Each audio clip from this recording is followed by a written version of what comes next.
For the first third of the 19th century, Italy had been trying to unify its states under one government and free itself from Austrian control. However, Tito stopped with failed revolutions in 1820 and 1830. Many revolutionaries were starting to doubt whether they would ever be able to achieve their dream goal of unification. Fortunately for them, a certain man would restore their belief. Pope Pius was elected in 1846 and was just what the Italian revolutionaries needed. A religious Roman Catholic leader who promised liberal reform. He was a beacon of hope. As your new holy leader, I guarantee the freedom of press, and I will also release all innocent souls and political prisoners in the papacy. I will also ensure that everyone will have a right to vote for an elected government. This will be a new generation of liberalism in the Papal States. In 1848, Italians had had enough and were ready to fight.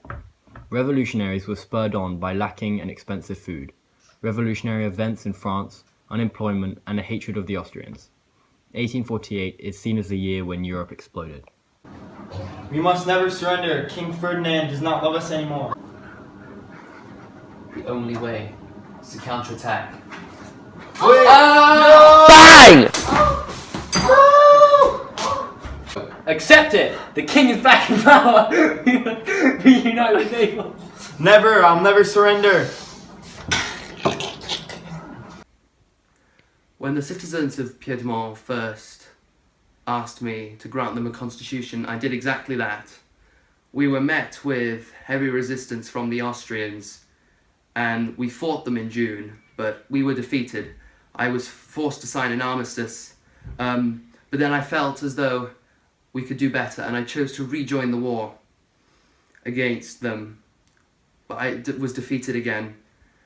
I've done the absolute most I can to improve life in this state, but I feel as though my time here is over. I am here today to announce that I abdicate in favor of my son, Victor Emmanuel II. He will be your new king. Commander! Yes. We're running out of food and disease is spreading through our troops. We can only hold this siege back for so long. We must surrender. Okay, let's go. I surrender. We surrender. There were also revolutions in Naples, Tuscany, and Lombardy, but all were shut down by Metternich and his army. Giuseppe, you will want to make sure you make some changes to the new Rome Republic. You know how unpopular the Pope is. He don't want to participate in the revolution. That's very true, and I have plans to introduce some new reform to the Roman Republic. I will create new newspapers. I will abolish the death penalty.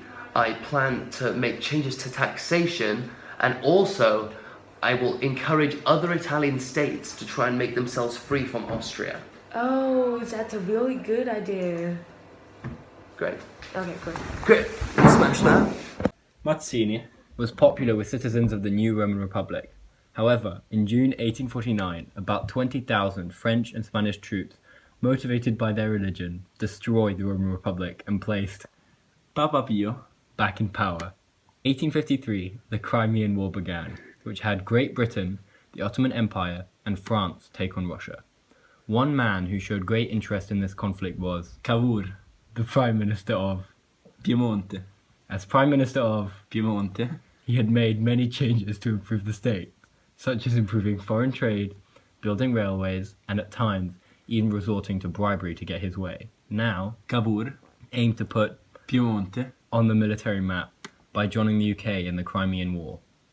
Cavour also wanted to join the war to develop friendships and to gain a seat at the peace conference that would inevitably follow. After the war was over, with Cavour's side victors, the Prime Minister was successfully able to get a seat at the peace conference in 1855 and was treated as a power equal to the likes of France and Austria. However, the most important outcome of the war was that Cavour developed a friendship with Napoleon III of France. Napoleon, are you sure this meeting is completely secret? Don't worry, my dear friend. It's completely secret. Now, Cavour, please tell me, what is it that you want? We need to go to war with Austria and we need your help. Shouldn't be too much of an issue. I will have two conditions, however. The first one being that I would want Nice and Savoy to become part of French territory. I'm assuming that isn't too much of a problem for you? That won't be a big problem. So what's your second one? Well, you see, we're very strong allies with Austria. And it would be seen as betrayal for us to start a war against Austria. So the other condition is we would need Austria to declare war on you. That sounds a little bit hard, but we can do it. Great. Cavour Had a plan to tempt the Austrians into conflict. In 1859, he started mobilizing troops and placing them on the border with Austria. On April 23rd, Austria sends an ultimatum, telling Piemonte. to move their troops in 3 days, otherwise there will be war. This is exactly what Cavour wanted, and 3 days later, Austria declared war on. Piemonte. This would be known as the Second Italian War of Independence, a short and bloody conflict. I can't believe our ammo's here. I know, 120,000 men and not a single bullet. What will we do?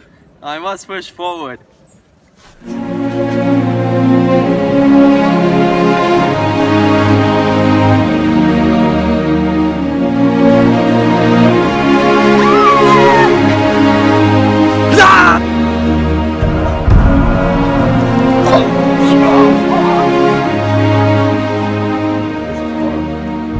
It's a war of atrocities out there.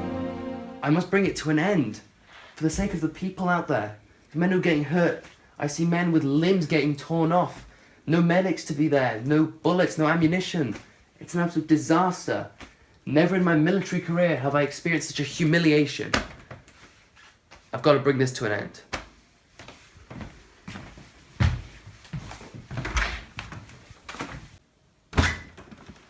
Franz Joseph, I've made an important decision. I believe this war should come to an end. Look out there and see the horrible, horrible conditions these men are in.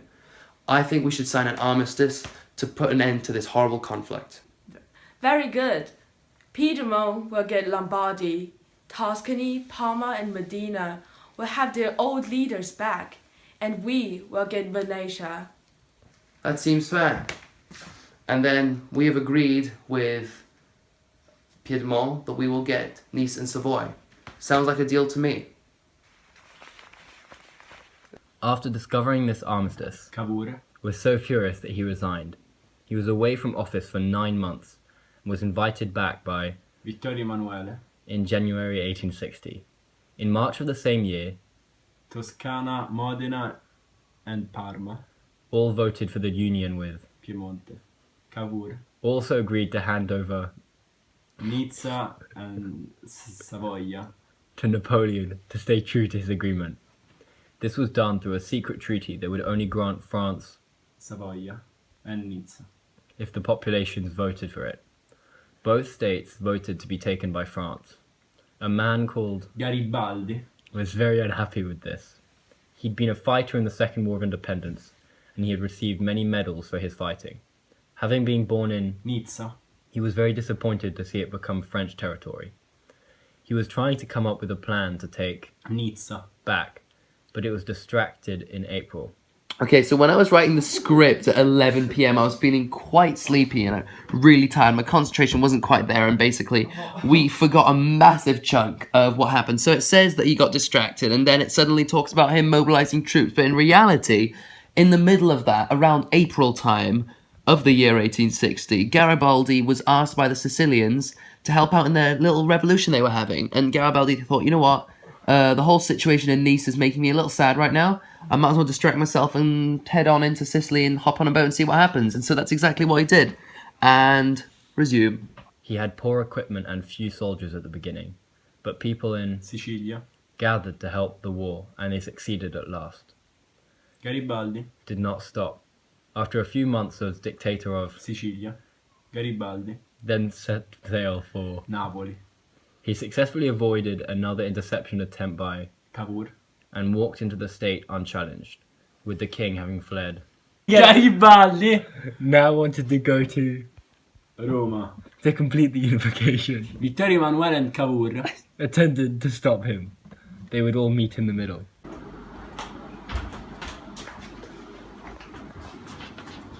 Hello there, first king of Italy. And so the unification was complete. In February 1861, Vittorio Emanuele assembled a parliament in Torino. A month later, on the 17th of March 1861, Vittorio Emanuele was proclaimed as the King of Italy. 10 days later, Roma was declared the country's capital, despite not technically being a part of it. And so goes the story of the Italian unification, a key event in Europe that helped shape it as it is today. Grazie. Dai Roma. Men and not a single bullet. We must take action. Gotta do something. Action! Die.